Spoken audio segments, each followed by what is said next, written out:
আপনার খেয়াল করলে হয়তো বুঝতে পারবেন আমি যখন স্টেজে উঠছিলাম, আমি জানি না এই ফিলটা আমি কিভাবে আপনাদেরকে বোঝাই। যখন আমি টার্ন করে আমি সবার দিকে তাকালাম, আমার আমার কোনো আমি সমস্ত নাচের মুদ্রা টুদ্রা সবকিছু হারিয়ে ফেলেছিলাম।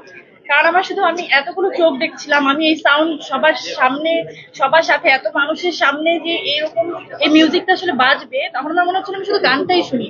আমি আমি নাচতে পারছিলাম না। তখন তখন আমার মনে হচ্ছে না, আমার তো আমি তো নাচবো।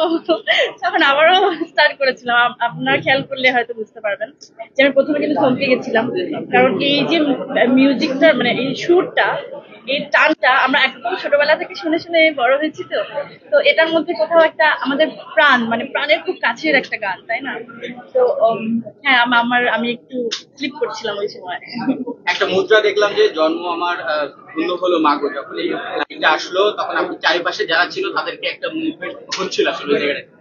আপনার ফেস বা দেখলাম যে অন্যরকম বা অন্য জগতে চলে গেছে বা নিজেকে হারিয়ে ফেলেছিল কিনা কিছুক্ষণের জন্য পরিবর্তন। হ্যাঁ, হ্যাঁ, আমার মনে হচ্ছিল যে সামহাউ কারণ ওই মাদারহুডের ব্যাপারটা তো আসলে জার্নিটা তো আমি কমপ্লিট করেছি, বা আমি মাদারহুড জার্নিটার মধ্যে দিয়ে যাচ্ছি। তো ওই ওই মা শব্দটার সাথে আমার অনেক বেশি হয়তো ওই কানেকশনটাই হয়তো সবাই দেখতে। বলবো যে 24-এর যে নতুন বাংলাদেশের কথা আমরা বলি, সেই নতুন বাংলাদেশের এই ধরনের পারফরমেন্সটা প্রথম দেখলাম আপনার কাছ থেকে। এটা আলাদা একটা অনুভূতি হয়ে থাকবে কিনা?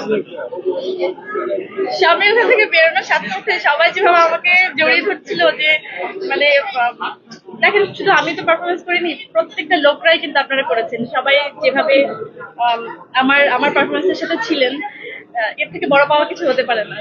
পূর্ণিমা আপু যখন আপনার নামটা ঘোষণা করছিল, তো আমরা সবসময় যেভাবে আপনার এন্ট্রিটা দেখি, পরিমণির এন্ট্রিটা এখানে পুরো 100%ই বলবো যে একদম অন্যভাবে এসেছে পরিমণি। ওই জায়গাটা আমি ওটাই চেয়েছিলাম যে ওরকম কিছু একটা মানে যেটা হয় না যে ডানাকাটা পরিয়ে আমি যেভাবে পারফরমেন্স গুলো করা হয়, ওর থেকে একদম ভিন্ন রকম কিছু নিয়ে আসাটা একটা চ্যালেঞ্জ ছিল। অ্যাওয়ার্ড প্রোগ্রাম গুলো নিয়ে যদি একটু বলতে চাই, দেশের অ্যাওয়ার্ড প্রোগ্রামে যেভাবে অংশগ্রহণ করছে, দেশের বাইরেও দেখছি আপনাকে।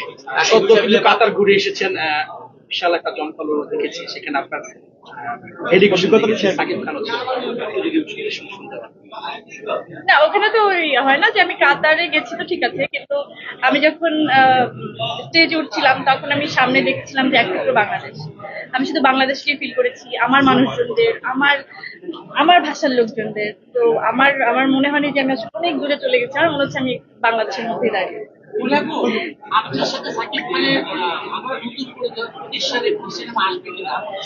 আমি না ওইখানে মধ্যে নাই এখন ভাইয়া, এটা নিয়ে অন্য সেলিব্রিটিরা যখন নাকি নিজেকে পরিবর্তন করে, যেমন আপনি অনেক ওয়েট লস হয়েছেন, আমরা দেখতে, তো অনেকেই জানতে চায় যে এগুলোর আসলে মূল রহস্যটা কি। আমার অনেক সময় এটা আমার ব্যক্তিগত জানি, আপনার সাথে শেয়ার করতে পারবো না, সরি। রঙিলা কিতাবের পরে পরিমণির চমকটা আসলে আমরা ইন্ডিয়াতে আছে, হ্যাঁ, আজকে ফেলিবংশী টিজার রিলিজ হচ্ছে। ওখানে একটা আমি থাকতে পারিনি, ওখানে নেই, এজন্য আমার খুবই একটু দুঃখ লাগছে। কিন্তু দুঃখটা সামহাও খুশি গেছে যে সবার সাথে এরকম একটা পারফরমেন্স আসলে শেয়ার করতে পেরে। তো দেখা যাক, সবকিছু ভালো হচ্ছে, আসলে আরো বেশি ভালো হচ্ছে। দুর্দান্ত, মানে আমি দেখেন, একটা কাজ করে আসাটাই অনেক বড় একটা ব্যাপার থাকে, যে যতটা হয় না এক্সাইটমেন্ট থাকে বা ভালো লাগাটা যখন কাজ করে, কাজ তার থেকে বেশি রিলিফটা লাগে বা শান্তিটা লাগে তখন, যে আমি একটা কাজ সুন্দর মতো শেষ করতে পেরেছি। তো এখন বাকিটা আমি তো কনফিডেন্ট, আপনাদের ভালোবাসা নিয়েই সারা জীবন আমি কনফিডেন্ট যেটুকু বলতে পারি। রঙ্গিলা কিতাবের মধ্যে যেভাবে আমি সবাইকে প্রমিস করেছিলাম যে ক্যারেক্টারটা সবাই পছন্দ করবেন, সবাই অ্যাপ্রিসিয়েট করেছেন, আমি কৃতজ্ঞ। আমার মনে হয় ফেলিবংশী ওরকম আপনারা সবাই পছন্দ করবেন ক্যারেক্টার। নতুন বছর নিয়ে এরকম নানা রকম কাজ আপনাদেরকে উপহার দেবো, সুন্দর সুন্দর, দারুণ দারুণ, আর আপনারা অ্যাপ্রিসিয়েট করবেন। নিয়ে কোনো ভাবনা আছে কিনা? যেহেতু ক্রিকেট টিম আছে আমাদের এখানে, সেখানে আপনি একজন পার্ট, অলরেডি শুটও চলছে, আমরা বিভিন্ন জায়গায় দেখছি, তো সেখানে বিপিএল নিয়ে পরিমাণের ভাবনাটা অবশ্যই মাঠে যাবো এবং ওরা জিতবো ইনশাআল্লাহ, আশা তো রাখতে হবে ভাই। বাকি আছে কিনা? লাস্ট প্রশ্ন, না না না না না, স্বপ্নের চরিত্র এখনো বাকি আছে, এত অফকোর্স আছে আছে বললাম তো সেদিন যে আমি বারবার কিন্তু বলি যে আমার ডানার আপু পরীর ডানাগুলো কেমন আছে? আমার ডানাগুলো ভালো আছে আলহামদুলিল্লাহ। লাস্ট কোয়েশ্চেন আপু ভাইয়া, কোশ্চেন আমার- করবেন হ্যাঁ। আপু লাস্ট কোয়েশ্চেন ছিল হচ্ছে আপনি কাতারের লুসেলে গিয়েছিলেন যেখানে হচ্ছে লিওনেল মেসি আমি ওটা নিয়ে বলেছি, আবার যদি একটু বলেন আপনার আমি বলেছি ভাইয়া। সরি আমি সরি মানে আমার এরপরে আমাকে ডাকবে পাবে না।